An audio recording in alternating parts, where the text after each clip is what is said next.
আজকে আমি ইকোনমির চারটে টার্ম নিয়ে কথা বলবো।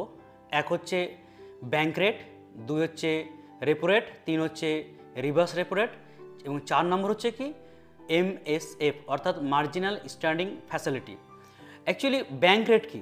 ব্যাংক রেট হচ্ছে যখন আরবিআই বিভিন্ন রকমের কেন্দ্রীয় ব্যাংক বা রাজ্য সরকার বা কেন্দ্র সরকারকে যখন দীর্ঘমেয়াদী অর্থাৎ 14 দিনের বেশি সময়ের জন্য যে ঋণ দিয়ে থাকে তাকে বলা হয় ব্যাংক রেট।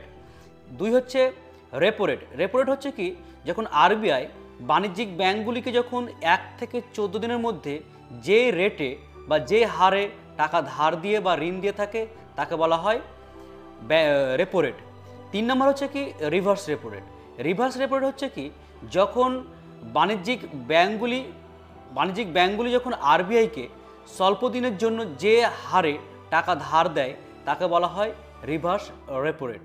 এবং চার নম্বর হচ্ছে কি এমএসএফ।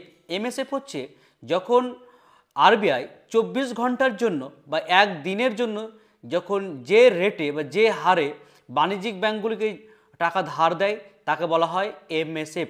একটা কথা মাথায় রাখতে হবে, রেপো রেট সবসময় রিভার্স রেপো রেটের চাইতে বেশি হবে। Thank you.